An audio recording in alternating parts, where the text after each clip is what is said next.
स्वराज्याचं लाडकं देखणं स्वरूप आपल्या लेकराच्या अंतकरणामध्ये जिने उतरवलं त्या मासाहेब जिजाऊ इतिहासाच्या पानावर रयतेच्या मनावर मातीच्या कणाकणावर आणि विश्वासाच्या प्रमाणावरती ज्यांनी आपलं नाव कोरलं ते छत्रपती शिवाजी महाराज। सह्याद्रीच्या कड्या कपाऱ्यामध्ये घुसून शत्रूशी झुंजणारे, आपल्या वडिलांनंतर हे स्वराज्य अबाधित ठेवणारे धर्मवीर छत्रपती संभाजी महाराज या सर्वांना विनम्र अभिवादन करतो।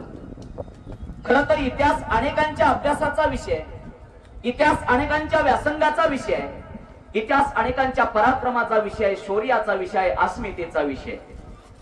इतिहास घडवणारी माणसं इतिहास कधी विसरू शकत नाहीत आणि इतिहास विसरणारी माणसं कधी इतिहास घडवू शकत नाही, हा खरा इतिहास आहे। इतिहास आमच्या महापुरुषांची चरित्र मालिका असते। छत्रपती शिवाजी राजांचा इतिहास तरी काय आहे? का शिवचरित्र आम्ही वाचलं पाहिजे हा सगळ्यात महत्वाचा प्रश्न आहे। शिवचरित्र आम्हाला शिकवून जातं आईचं मातृत्व, शिवचरित्र आम्हाला शिकवून जातं पित्याचं पितृत्व, शिवचरित्र आम्हाला शिकवून जातं परस्त्री मानावी माते समान, आणि शिवचरित्र आम्हाला शिकवून जातं संतांचं दातृत्व। छत्रपती शिवाजी महाराजांची जयंती साजरी होत असताना आज फार मोठा दिवस या ठिकाणी उगवलेला आहे। 395वी जयंती या ठिकाणी सर्वांच्या साक्षीने साजरी होते।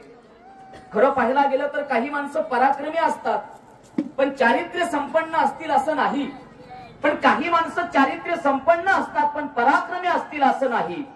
पण आमचे छत्रपती शिवबाराजे पराक्रमी बी होते आणि शतकोटीचे चारित्र्य संपन्न सुद्धा होते। 100 मावळ्यांना घेऊन शाहिस्ते खानावरती चालून गेले शिवबाराज।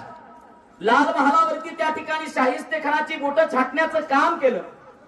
तो शाहिस्ते खान स्वतःच्या डायरीमध्ये लिहून ठेवतो, छत्रपती शिवाजी राजा सारखा राजा वाऱ्यासारखा पळत आला आणि वाऱ्यासारखा बोटे कापून निघून गेला।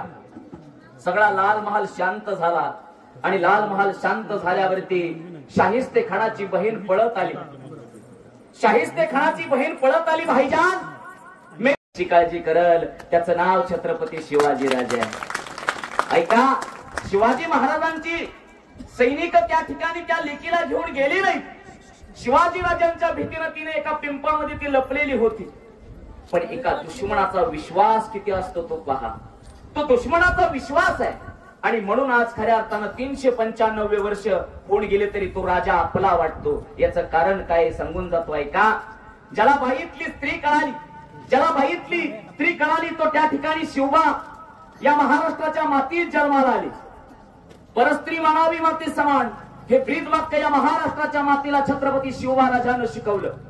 एखादी परस्त्री जरी डोळ्यानं दिसली तर ती आपली आई समान आहे, हे शिवाजीराजांचं ब्रीद वाक्य आहे। अख्खा आयुष्य छत्रपती शिवबाराजांना स्वराज्याची स्थापना करण्यात घालवलं। मित्र म्हणतो 18 पगड जाती 12 बलुतेदारांचं हे स्वराज्य आहे। जर त्यांनी साथ दिली नसती तर आज खऱ्या अर्थानं हे स्वराज्य घडलं नसतं। विचार करा, प्रतापगडाच्या पायथ्याशी अफजल खानाचा कोतळा छत्रपती शिवबाराजांना बाहेर काढला, पण जर जिवा महाले त्या ठिकाणी नसता तर सय्यद बंड्याच्या एका दांडपट्ट्यानं छत्रपती शिवाजी महाराज राहिले नसते। आणि म्हणून त्यावेळेस त्या ठिकाणी इतिहास फुटफुटतो, होता जिवा म्हणून वाचला शिवा। छत्रपती शिवाजी महाराजांसाठी माणसं जगायला नाही पण माणसं मरायला तयार होती, तो काळ म्हणजे शिवकाळ आहे। आणि म्हणून मित्रांनो आज या ठिकाणी शिवबाराजांचं स्मारक झालेलं आहे। मला वाटतं मॅडम उपकाराची फेड परोपकारानं झाली पाहिजे, हे ब्रीद वाक्य हो। कुठं जरी गेलं तर हे वाक्य लक्षात ठेवलं पाहिजे, बरोबर आहे ना? उपकाराची फेड परोपकारानं झाली पाहिजे।